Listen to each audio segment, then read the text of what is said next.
할렐루야. 자, 오늘 성령 강림 주일, 요한웨슬리 회심 기념 주일로 지키는 주일입니다. 그리고 오늘 사도행전 이제 91번째 시간으로 우리가 지난주부터 시작했던 사명의 땅으로 두 번째 말씀을 여러분들과 함께 나누려고 합니다. 자, 우리 부활하신 예수님께서 성령이 임할 때까지 예루살렘을 떠나지 말라고 제자들에게 말씀하셨습니다. 제자들이 볼 때는 쉽게 이해하기 어려웠겠죠. 십자가에서 죽으신 예수님께서 다시 살아나셨는데 지금이라도 당장 뛰쳐나가서 당신들이 사흘 전에 죽인 예수님이 살아나셨어 라고 그렇게 외치고 증거하고 증언하고 싶지 않았겠습니까? 그런데 예수님께서는 잠잠하라고 기다리라고 그렇게 말씀하셨어요. 예수님께서 왜 부활을 경험한 제자들에게 성령이 임할 때까지 예루살렘에 머물러 있으라고 말씀하셨을까? 누가복음 24장 49절에 보니까 볼지어다 내가 아버지께서 약속하신 것을 너희에게 보내리니 너희는 위로부터 능력으로 입혀질 때까지 이 성에 머물라 하시니라. 위로부터 능력이 입혀질 때까지, 다시 말하면 땅끝까지 증인되는 사명 감당하려면 부활을 경험한 것만 가지고는 안 된다라는 거죠. 성령으로 능력을 입지 않고는 땅끝까지 증인되는 사명을 감당할 수 없다는 거예요. 그 사도행전 1장 8절에 오직 성령이 너희에게 임하시면 너희가 권능을 받고 예루살렘과 온 유대와 사마리아와 땅끝까지 이르러 내 증인이 되리라, 이렇게 주님께서 말씀하시지 않았습니까? 성령의 권능을 받아야 어떻게 해요? 내 주변, 그리고 더 멀리 땅끝까지. 여러분, 땅끝은 어딜까요? 지구는 둥근데 땅끝이 어디 있어요? 그렇죠? 땅끝이 어딜까요? 어떻게 보면 내가 가기 싫은 곳, 아무도 가려고 하지 않는 곳, 뭐 그런 곳이 땅끝이 아닐까? 거기까지 능력받아야 우리가 증인의 삶을 살 수 있다라고 말씀하신 겁니다. 그러면 우리가 어떻게 하면 그 성령의 능력을, 권능을 받을 수 있을까? 예수님께서는 제자들에게 특별히 가르쳐 주시지 않았지만 제자들은 방법을 알고 있었어요. 왜냐하면 공생애 내내 예수님께서 제자들에게 가르치신 것이 있었거든요. 기도하라고. 그래서 기도야말로 위로부터 오는 능력을 받는 통로구나, 이거를 제자들이 알고 있었기 때문에 마가의 다락방에 모여서 120명의 제자들이 열심히 기도하기 시작했습니다. 한 일주일 기도했을까? 그때 약속하신 성령이 임한 거예요. 임했습니다. 그리고 제자들이 거기서 성령 충만을 입고 그 능력을 가지고 이제 땅끝까지 복음을 전하는 역사가 시작되었습니다. 여러분, 이게 바로 오순절 마가의 다락방에 임한 성령의 이야기잖아요. 근데 이 이야기가 2000년 전에 한 번 벌어지고 끝난 이야기가 아니라는 거죠. 지금도 성령의 권능을 받은 주의 교회와 제자들을 통해서 바로 이 하나님 나라의 선교, 하나님의 선교가 계속 써내려져 가고 있기 때문입니다. 그러므로 성령 강림절이 오늘 우리가 정말 구하고 간절히 사모해야 될 것은 오순절 마가의 다락방에 임했던 그 성령의 권능이 오늘 우리에게도 부어지기를 원합니다. 그래야지 오늘 우리가 맡겨진 사명 감당할 수 있습니다 라고 말할 수 있고 고백할 수 있을 거예요. 여러분, 사도 바울이 20여 년 동안 어떻게 보면 이방인의 사도로 부름받고 그 먼 거리 온갖 고생을 통해서 그 일을 어떻게 감당할 수 있었겠어요? 인간의 의지만으로는 불가능해요. 성령께서 그에게 능력 주셨기 때문에, 성령께서 그와 함께 하셨기 때문에 그것이 가능했던 거예요. 지난주 사도 바울이 그토록 간절히 기도하고 원했던 사명의 땅 로마로 가기 위해서 가이사라에서 아드라무떼노로 가는 배에 올랐다, 제가 그런 말씀 드렸습니다. 여러분, 그 아드라무떼노로 가는 그 배가 어떤 배예요? 유람선이에요? 해외여행 가는 그런 여객선이에요? 아닙니다. 죄수 호송선이었어요. 바울이라고 하는 이 사람, 물론 미결수이긴 했는데 다른 죄수에 비해 자유롭긴 했지만 죄수의 신분으로 그 배에 탔기 때문에 바울에게 그 배는 죄수 호송선이었다고요. 그러면 로마로 가는 길이 순탄했을까요? 또 그것도 아니에요. 초가을부터, 지중해는 초가을부터 서풍이 불기 시작합니다. 서풍과 북서풍이 불어요. 그러면 가이사랴에서 로마까지 가려면, 예루살렘에 있는 그 가이사랴에서 로마까지 가려면 서쪽으로 가야 되는데 서풍이 불어버리니까 결국 배가 맞바람을 맞고 항해하는 거 아니에요. 그럼 파도가 높고요. 그렇게 되면 항해가 쉽지가 않아요.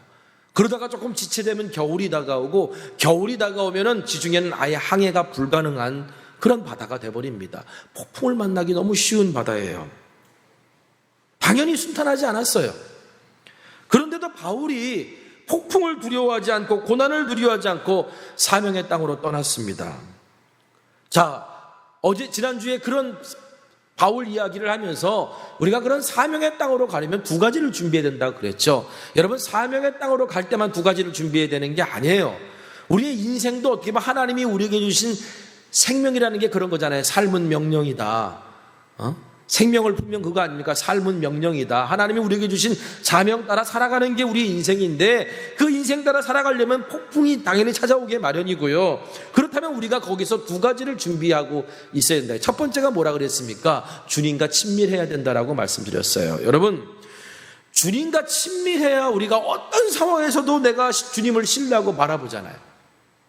시편 25편 14절에 여호와의 친밀하심이 그를 경외하는 자에게 있으며 그의 언약을 그들에게 보이시리로다 그랬습니다. 여러분, 하나님께서 당신의 언약하심을 보여주는 사람들이 어떤 사람들이냐? 하나님이 약속하는 것을 보여주는 사람들이 어떤 사람들이냐? 하나님하고 친밀한 사람, 하나님께서 친밀히 여기시는 사람에게 하나님의 약속을 보여주신다는 겁니다. 그럼 어떤 사람을 하나님이 친밀하게 여기시느냐? 하나님께서는 폭풍, 내 인생에 찾아온 폭풍, 아니면 내 삶에 찾아온 폭풍보다 하나님을 더 신뢰하고, 그리고 어떤 상황에서든지 하나님을 송축하고 찬양할 수 있는 사람. 저도 어제 말씀 준비하는 내내 제 마음속에 울렸던 찬양이 만 가지 이유라는 찬양이 있어요. 그 찬양이 내 영혼, 송축하라 내 영혼아, 송축하라 내 영혼아, 이 찬양이 계속 어제 하루 종일 제 마음속에 막 하나님 울려 퍼졌는데, 어떤 상황에서도 내가 하나님을 찬양하는, 그게 결국 뭐냐? 폭풍보다 하나님을 더 두려워할 줄 알고 하나님을 경외하는 사람, 그런 사람을 하나님이 친밀하게 여겨주신다. 스코틀랜드에서 한 소년이 16살 때 아일랜드 해적에게 붙잡혀가지고 아일랜드로 끌려갔어요. 그래서 20살 때까지 아일랜드에서 노예로 살았습니다. 근데 이 청년이 된 거죠. 이 청년이 노예로 살면서도 정말 마음을 다해 하나님을 바라봤고, 정말 시간이 지날수록 더 주님을 향한 사랑과 기도가 더 뜨거워졌다 그래요. 그런데 어느 날 이 청년에게 하나님께서 계시를 주시는 거예요. 바닷가로 가서 영국으로 건너가라, 탈출하라고 그런 거예요. 이 청년이 용기를 내가지고 바닷가로 달려갔더니 어떤 배가 있었고, 어떻게 우연하게 그 배를 타서 영국 땅으로 다시 돌아가게 됩니다. 그러면 그냥 기도 응답받은 이야기로 끝나는 거잖아요. 근데 영국 땅으로 돌아갔는데 그 다음부터가 이제 시작이야. 계속 하나님이 꿈으로 뭘 말씀하시는데, 특별히 아일랜드 사람들이 자기를 향해 꿈에서 계속 자기를 향해 오라고 자기를 계속 부르더라는 거예요. 아, 이게 나의 부르심인가 보나 라고 이 청년이 생각을 하고 이제 사제가 되는 공부를 했고, 사제가 된 후에 주교가 되어서 그래서 자신을 노예로 삼았던 땅, 자신을 노예로 부렸던 사람들을 사랑하는 마음을 가지고 다시 사명의 땅으로 이제 돌아가게 됩니다. 근데 그때 이 아일랜드는 아직 복음이 전해지지 않았고요. 전생과 윤회를 믿는 자신들의 독특한 종교만 가지고 있었는데, 이때 이 사람이 아일랜드에 가서 40년 동안 복음을 전하면서 365개의 교회를 세웠고 12만 명을 예수님께로 인도했어요.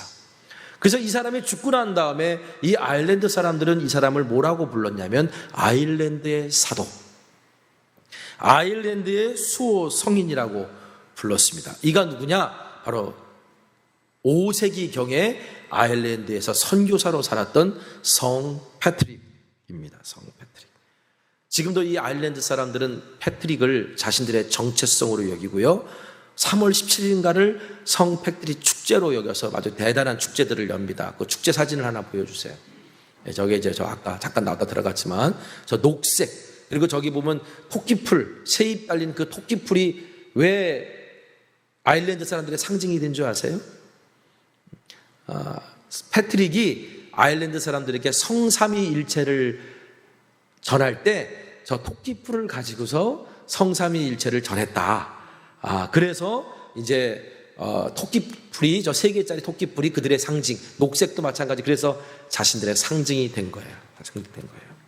여러분, 패트릭에게 찾아온 어떻게 보면 말도 안 되는 인생의 폭풍, 그냥 자유로운 인생으로 살다가 16살 때 해변에 끌려가가지고 그래서 노예로 살았던 그 말도 안 되는 인생의 폭풍과, 그리고 40년 동안 아일랜드에 가서 복음을 전하다가 당했던 그 큰 고난의 광풍을 경험하면서도 그가 그 사명을 감당할 수 있었던 거, 그 다름 아닌 그가 하나님 앞에 친밀함을 잃지 않고 기도할 줄 아는 사람이었기 때문이라는 거죠.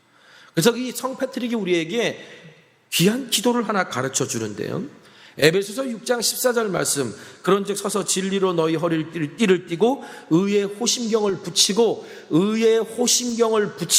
라고 하는 그 말씀을 가지고 호심경 기도라는 걸 우리들에게 가르쳐 줬어요. 호심경 기도라는 건 다른 게 아니에요. 이런 내용이에요. 내 곁에 계시는 그리스도, 내 앞에 계시는 그리스도, 내 뒤에 계시는 그리스도, 내 안에 계시는 그리스도, 내 밑에 계시는 그리스도, 내 위에 계시는 그리스도, 내 우편에 계시는 그리스도, 내 좌편에 계시는 그리스도, 전차에 계시는 그리스도, 갑판 위에 계시는 그리스도, 요새 안에 계시는 그리스도, 나를 생각하는 모든 사람의 마음속에 계신 그리스도, 나를 보는 모든 사람들의 눈에 계시는 그리스도, 나에게 말하는 모든 사람에게 입술에 계시는 그리스도, 내가 내 말을 듣는 모든 귀에 계신 그리스도. 이게 그 호심경 기도예요. 이게 무슨 말일까요? 여러분들, 사람들이 막 복음을 전하는데 막 째려볼 거 아닙니까? 죽일 듯 째려볼 거 아닙니까? 그 얼마나 무서워요. 그런데 그 죽일 듯 째려보는 그 순간에도 주님은 그 사람 눈에 계시고, 나를 향하여 막 험담하고 나를 향하여 막 저주하는 그 입에도 주님은 계시고, 내가 복음을 전할 때 저 사람이 과연 들을까 생각하지만 주님께서 그 사람의 귀에도 계시고, 다시 말하면 어디든지 계신다. 우리 주님은 어디든지 계시니까 두려워하지 말라는 거예요. 이 기도를 통해서 주님은 어떤 상황에도 나와 함께 하신다. 여러분 지금 두렵게 하는 게 뭡니까? 여러분을 지금 염려하고 근심하게 하는 게 뭡니까? 그게 사람이든 환경이든 과거의 무엇이든 미래의 무엇이든 성 패트릭의 말로 따르면 우리 주님은 어디든지 계신다는 거지. 무거운 짐 지고 한숨 쉴 때도 함께 하시고, 고통으로 울고 있을 때도 우리 주님은 그냥 멀찌감치 서서 바라만 보고 계시는 주님이 아니라 함께 고통당하시고 함께 폭풍을 맞고 계시는 주님이시라는 거죠. 주님이시라는 거. 이것을 믿는다면 우리 주님께서 우리의 마음과 생각을 지켜주신다. 그래서 사도 바울도 이렇게 우리에게 기도를 가르쳤어요. 빌립보서 4장 6절 7절에 아무것도 염려하지 말고 다만 모든 일에 기도와 간구로 너희 구할 것을 감사함으로 하나님께 아뢰라. 그리하면 모든 지각에 뛰어난 하나님의 평강이 그리스도 예수 안에서 너희 마음과 생각을 지키시리라.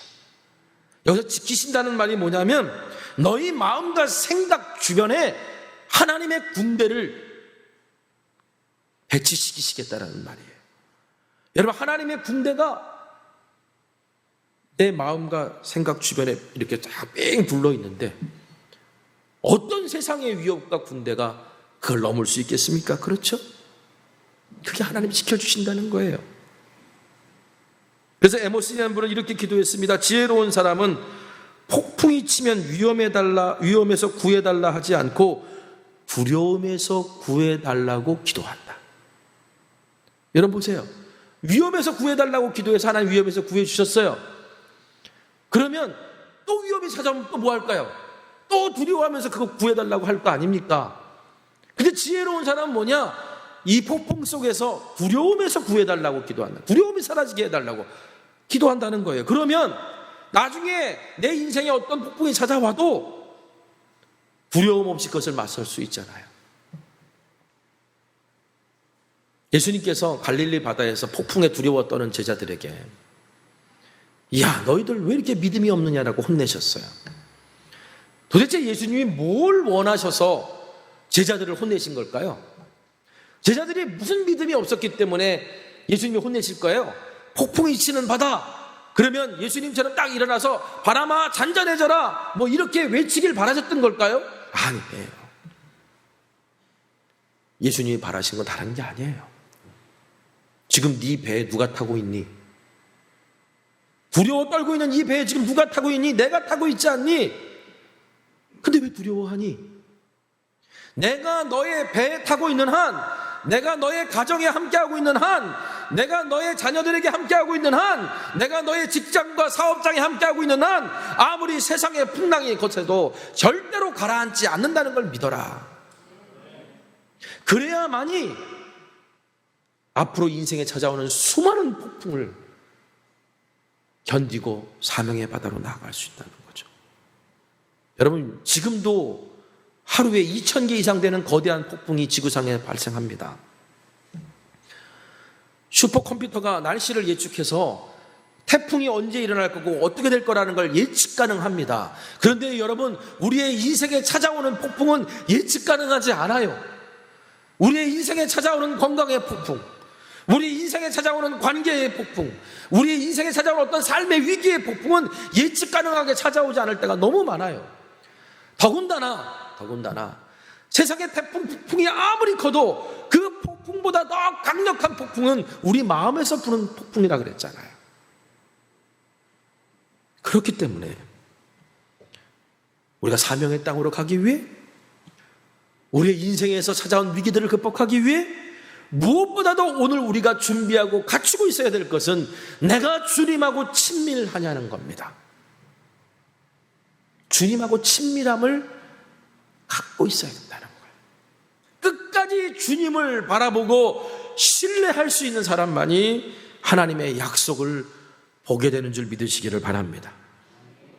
지난주에 또 뭘 준비하라 그랬어요? 두 번째로, 믿음의 사람들과 함께 동역하는 걸 준비하라. 믿음의 사람들과 함께하는 법을 준비하라고 말씀드렸습니다. 여러분, 바울이 사명 땅으로 갈 때 그 길이 정말 고생길이고 죽을 수도 있는 길인 걸 알면서도 그 배에 동행해 준 참 고마운 사람들이 있었어요. 누굽니까? 누가와 아리스다고입니다. 여러분, 아무리 위대한 사도 바울이라 할지라도 혼자서 그 많은 일들을, 그 많은 곳을, 많은 사역을 감당할 수 없었거든요. 누가와 아리스다고처럼 그때마다 바울을 돕는 사람들이, 바울과 함께 해준 사람들이 있었기 때문에 바울이 그 사명을 감당할 수 있었지. 여러분, 우리가 하나님 나라 사역을 감당하는 거, 그건 정말 여러 가지 방법이 있어요. 누가와 아리스다고처럼 함께 가주는 것, 함께 고난의 배를 타주는 것도 하나님 나라 사역에 감당하는 것이지만요, 그 땅에 직접 가지 않아도, 함께 배를 타지 않아도 하나님의 선교에 함께 할 수 있는 방법은 여러 가지고, 그 하나님의 선교에 함께 한다면 그 역시도 귀한 일입니다. 여러분, 바울이 2년 전에 예루살렘에 올 때 최소한 8명의 사람들과 함께 왔어요. 사도행전 20장 4절, 아시아까지 함께 가는 자는 베레아 사람 브로의 아들 소바도와 데살로니가 사람 아리스다고와 세군도와 더베 사람 가이오와 및 디모데와 아시아 사람 두기고와 드로비모라. 자, 소바도, 아리스다고, 세군도, 가이오, 디모데, 두기고, 드로비모, 그리고 누가까지 최소한 8명. 자, 최소한 8명이 예루살렘에 함께 왔는데 가이사라에서 로마로 가는 배를 탄 사람은 몇 명이에요? 바울을 빼놓고 2명이에요. 누가와 아리스다고. 그러면 나머지 6명은 어디 갔어요? 도망갔나요? 여러분, 가이사랴에서 바울이 2년 동안 감옥에 있었는데 아마 그 2년 동안 감옥에 있을 동안에 각자 섬겨야 되는 사역지가 있으니까 아마 돌아갔을 거예요. 그런 사람도 있을 거고, 사정이 여의치 않아서 못한 사람도 있을 거고, 그리고 여러분, 지금도 어디 해외에 나가려면 여비를 마련해야 되는데 예전에는 더 했어요. 특히 로마까지 가는 시간이 일반적으로 한 달 걸려요. 일반적으로. 그러면 한 달 동안 들어가는 배상, 먹을 거, 뭐 이런 거 다 따지다 보면 여비가 엄청나게 많이 들어가는데, 여러분, 바울을 포함하여 그러면 9명이 그 배를 같이 타고 간다? 여러분, 경비가 어마어마하게 드는 일입니다.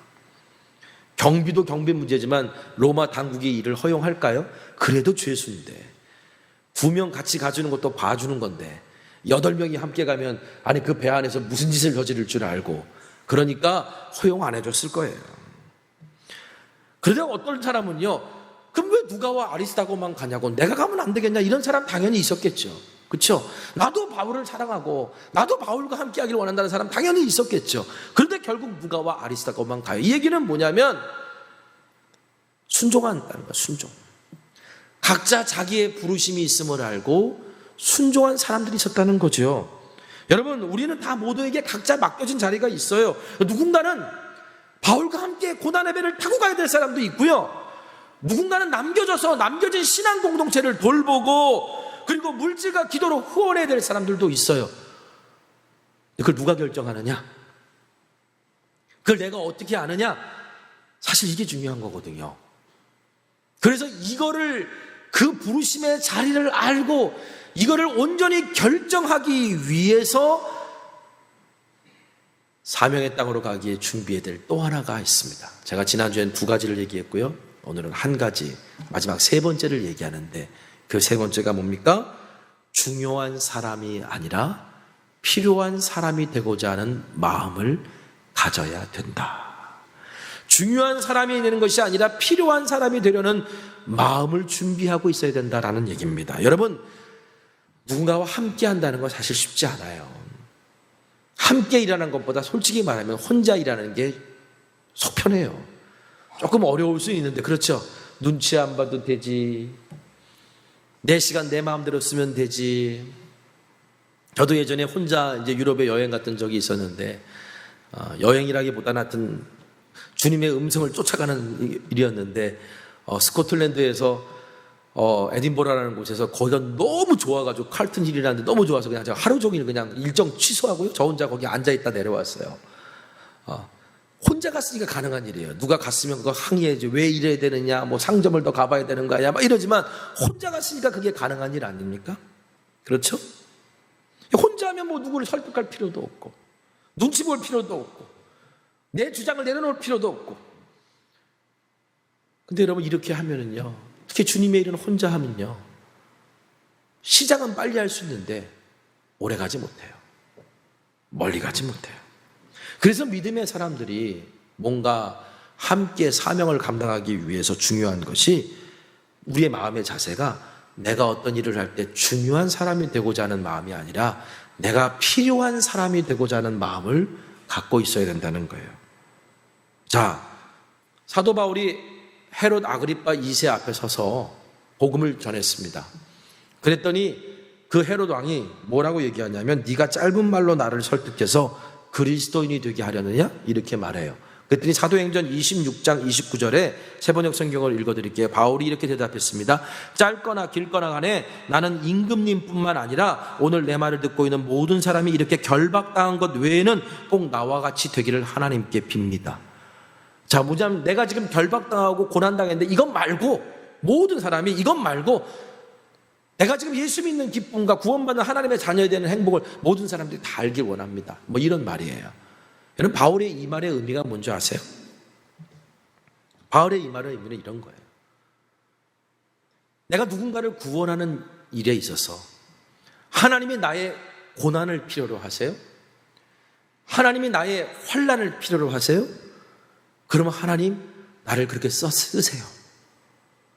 저 사람을 구원하기 위해서 내가 이 고난을 갖고 있는 거라면 나는 이걸 하나님이 그 사람의 구원을 위해서 나를 필요로 하셔서 나를 이 고난 가운데 던져주신 줄 믿습니다. 그러나 당신은 내가 믿고 있는 그 예수의 기쁨과 행복을 누리길 원합니다. 라고 그렇게 말한 거예요. 여러분, 바울이 고린도 후서 1장 6절에도 상반절에 이렇게 말합니다. 우리가 환난 당한 것도 너희가 위로와 구원을 받게 하려는 것이요. 즉 바울은요, 어떻게 하든지 내가 어떻게 하면 하나님의 필요를 채울 수 있는 사람이 될까, 어떻게 하면 하나님께 필요로 되는 사람이 될 수 있을까, 바울에게는 이 관점이 있었던 사람이에요. 그래서 고난마저도 하나님이 나에게 필요로 여기신다면, 내가 당하는 때로는 내 안에 있는 질병도 하나님이 나를 필요로 여기시는 거라면 내가 은혜로 받겠습니다. 바울이 이런 관점을 갖고 있었기 때문에, 즉 중요한 사람이 아니라 필요한 사람이 되려고 했으니까 하나님께서는 어떻게 하셨어요? 이 바울을 하나님 나라 선교에 아주 중요한 사람으로 만들어 주셨어요. 여러분, 하나님께서는 중요한 사람이 되려고 하는 사람이 아니라 필요한 사람이 되려고 하는 사람을 통해서 하나님 나라를 이루시고 하나님의 선교를 만들어 가십니다. 자, 가이사라를 떠난 배가 하루 만에 시돈이라는 항구에 도착했어요. 지도 좀 보여주세요. 이쪽 끝에 있는 파란색 원안이 시돈이고요. 그 시작점이 가이사라입니다. 120km. 당시의 배가 그냥 날씨가 좋고 그러면 하루에 한 160km까지 간다 그랬으니까 하루 만에 이제 시돈이라고 하는 항구에 도착한 거예요. 자, 왜 그렇게 저렇게 짧게 항해했을까? 우리가 한번 의문 들 수 있잖아요. 이런 말이 있습니다. 광야를 지나는 사람들의 철칙. 광야를 지나는 사람의 철칙 중에 하나가 뭐냐면 광야를 지날 때 오아시스를 만나면 무조건 들려라. 요즘으로 따지면 고속도로 갈 때 휴게소가 나타나면 무조건 들려라. 뭐 이런 거. 왜냐하면 앞으로 어떤 오아시스가 언제 나타날지 모르니까 지금 눈앞에 나타났을 때 빨리 물을 다시 채우고 보충하라는 얘기예요. 지금 사도 바울이 탄 이 배가 시돈에서 떠날 때쯤 앞으로 날씨가 좋지 않기 때문에 어떤 상황이 펼쳐질지 몰라요. 그러니까 어떻게 보면 최대한 물자를 다시 비축하고 아니면 뭐 내려놓아야 될 것이 있었을 수도 있겠죠. 그런 시간을 가졌는지 아닌지 모르겠지만 이제 그래서 시돈에 딱 들렸는데 백부장 율리오에게 이 사도 바울이 뜻밖의 호의를 받습니다. 무슨 말이냐? 3절 말씀 보니까 이튿날 시돈에 되니 율리오가 바울을 친절히 대하여 친구들에게 가서 대접받기를 허락하더라. 백부장 율리오가 바울을 친절히 대하면서 뭐라고 말하냐면 시돈에 있는 친구들을 만나라. 그들에게 대접받아라. 대접받으라는 말은 그들에게 부족한 것들을 보충받아라, 그런 뜻입니다. 자, 여러분, 그래도 바울은 죄수였어요. 미결수이긴 했지만. 그런데 이렇게 시돈 항구에 내려서 친구들을 만나라, 이렇게 자유롭게 친절을 베푼다는 거, 아무리 로마 시민권자였다고 할지라도 이렇게 호의를 베풀지는 않거든요. 아니, 율리오가 왜 그렇게 했을까? 저는 말씀을 이렇게 준비하면서 어떤 사람은 베스도가 그렇게 명령을 내렸을 거다 그렇게 얘기하지만 그렇게 생각하지 않고요. 여러분, 지난 주간에 그런 말을 했습니다. 지난 주일날. 자, 아드라무떼도 배에 올라탔던 바울 누가 아리스타고가 그 배에서 뭐 했을 거라고 제가 말씀드렸어요. 그 배를 타서 뭐 했다고 그랬어요? 뭐 했을 거라고? 성경에 나와 있진 않지만 속회로 모였을 거라고. 세 명이 모여서 모여서 말씀 묵상과 은혜만 나눴겠어요? 친절을 베풀었을 거고, 누가 같은 사람은 아픈 사람이 있으면 이렇게 치료도 해줬을 거고, 죄수들이었으니까 얻어 터진 사람도 있을 거 아닙니까? 그러니까 그런 거 보면서 이 백부장 율리오가 이 사람들 되게 괜찮은 사람들이네라고 호감과 그래서 진정성 있는 친절을 베푼 거예요. 여러분, 잊지 마세요. 속회도 교회입니다. 속회도 교회 안에 작은 교회고요. 우리가 그리스도의 이름으로 모이면 그게 다 교회예요. 지금 우리가 여기 모여있는 이것만 교회가 아니고요. 우리가 그리스도의 이름으로 모였다면 다 교회예요. 자, 그래서 이런 말이 있어요. 교회에 다니지 말고 교회가 되라고. 교회 다니는 신자가 되지 말고 교회가 되라는 말이 있어요. 여러분, 아드라무떼노로 가는 그 배는요, 단순히 배가 아니라 바울과 누가 아리스타고가 그들의 그 교회가 감당해야 될 또 하나의 사명지였습니다. 그런데 이들이 귀한 게 보름 정도 되는 항해를 하게 되는데 무라에서 갈아타요. 그러니까 이 배는 보름 지나면 더 이상 볼 배도 아니에요. 더 이상 볼 배도 아닌데도 불구하고 바울과 누가와 아리스타고는 그들에게 친절을 베풀고 호의를 베풀고 그래서 친절을 받아요. 저는 이게 대단히 중요하다고 생각해요. 여러분, 우리가 신앙 공동체가 정말 작은 만남을 소중히 여길 수 있는 사람들이 돼야 돼요. 작은 만남을 소중히 여길 수 있는 사람. 제가 금요일인가 우리 아내랑 이제 어디 갔는데 갑자기 비가 막 왔어요. 그래서 이제 딱 나왔더니 비가 막 내리길래 우산을 딱 썼습니다. 우산을 쓰고 가려고 했는데 아내가 잠깐만 그러더니 저 횡단보도 앞에 어떤 할머니가 이렇게 우산도 없이 비를 맞고 서 계시는 걸 보고 그 할머니한테 우산을 주고 저한테 오는 거예요. 그래서 제가 야, 이 세상에 이렇게 천사 같은 여자가 다 있나. 그래서 너무 내가 결혼 잘했다 뭐 이런 생각 들었어요. 그리고 이제 차를 타고 한 5분 차를 탔어요. 5분 차를 타고 딱 내리는데 우리 아내가 안 내려요, 차에서. 왜 그랬더니 우산을 찾고 있는 거예요. 조금 전에 할머니한테 우산을 줘놓고. 제가 또 감동받았어요. 야, 이 여자는 오른손이 하는 일을 왼손이 모르게 하는 여자구나. 그래서 정말 괜찮은 사람이구나. 제가 그렇게 생각했다니까요. 여러분, 어떻게 보면 정말 작은 만남. 그냥 한 번 만나고 헤어질 만남인데도 거기서 진정성 있게 살고 행동하는 사람들이 어떻게 보면 진짜 그리스도인이 아닐까. 교회가 이것만 회복해도요,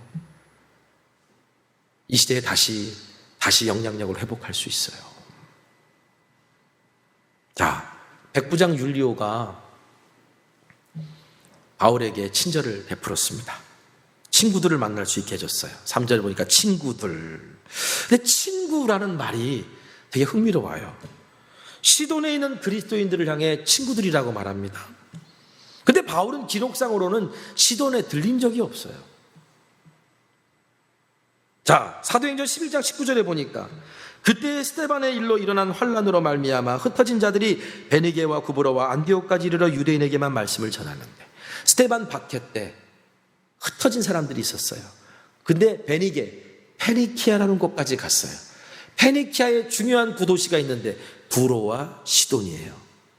그러니까 시돈에 세워진 교회는 바울이 가서 복음을 전한 교회가 아니고 바울이 사울이었을 때, 교회를 박해했을 때 세워졌던 교회예요. 근데 그런 사람들 시돈에는 친구라고 말하는 게 만난 적도 없을 것 같은데 그들을 어떻게 이 율리오는 친구라고 말해줄까? 자, 성경에 보면은요, 요한복음 15장 13절 15절에 예수님께서 이렇게 말씀하십니다. 사람이 친구를 위하여 자기 목숨을 버리면 이보다 더 큰 사랑이 없나니 너희는 내가 명하는 대로 행하면 곧 나의 친구라. 이제부터는 너희를 종이라 하지 아니하려니 종은 주인이 하는 것을 알지 못함이라. 너희를 친구라 하였노니 내가 내 아버지께 들은 것을 다 너희에게 알게 하였습니다. 지금 예수님께서 우리를 향해서 친구라고 말씀해 주시네요. 예수님께서 내가 명하는 대로 행하면 곧 나의 친구다라고 말씀하시며 예수님이 우리를 친구라고 말씀하세요. 여러분, 예수님의 친구십니까? 아멘. 자, 예수님이 친구예요. 예수님하고 나랑 정말 친한 친구예요. 그러면 친한 친구의 친구는 나에게 뭐예요? 친구죠. 그렇죠? 자, 우리 옆에 사람하고 인사합시다. 친구야, 이렇게. 우리 친구예요, 다. 그렇죠? 예수님 때문에 친구된 사람들이에요. 예수님 때문에 친구된 사람들. 자, 그런데 예수님 뭐라고 말씀하시냐면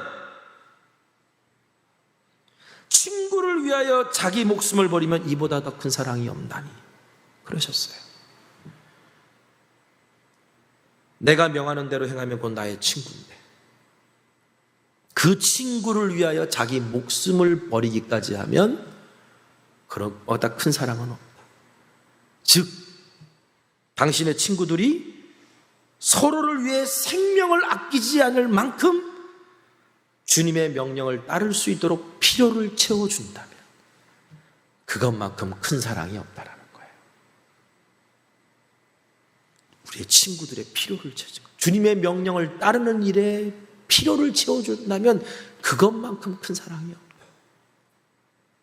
시돈의 그리스도인들은 바울을 만난 적도 없지만 본격적인 이제 항해를 시작하기 전에 잠시 시돈에 들렸던 바울을 보고 바울의 필요를 채워줬습니다.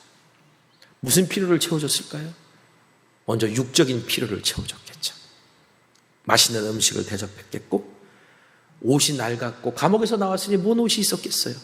옷이 낡았고 앞으로 여행에서 필요한 것들 바리바리 싸서 줬을 거고, 여비가 부족할지 모르니까 여비 챙겨줬을 거고, 육적인 필요를 채워줬고요. 두 번째는요, 마음의 필요를 채워줬어요. 아니, 바울, 편하게도 갈 수 있는 길을 놔두고 왜 죄수의 신분으로 로마로 가는 거야? 그러니까 예루살렘 올라오고 그러지 말지. 바울의 선택과 결정에 대해서 사람들이 험담하고 지지하지 않고 뭐 막 이러고 있을 때 바울의 마음이 얼마나 외롭고 힘들었겠어요.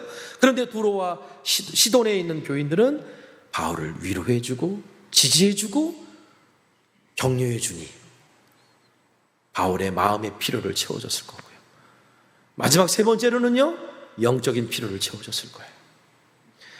내가 당신과 함께 가지는 못하지만 당신의 가는 길을 위해, 당신이 로마로 가서 복음 전하는 그 일을 위해 나는 무릎 선교사로 헌신하겠습니다. 기도의 필요를 채워줬을 겁니다. 여러분, 성령이 임함으로 땅끝까지 복음을 전하는 역사가 시작된 오늘입니다. 이 오늘에 우리 성천교회는 이제 각 속회로 하나님 나라 동역하는 후원교회들과 선교지 그 기관들을 맡겼습니다. 작년 9월부터 선교적 교회로의 전환과 새로운 속회를 준비했고요.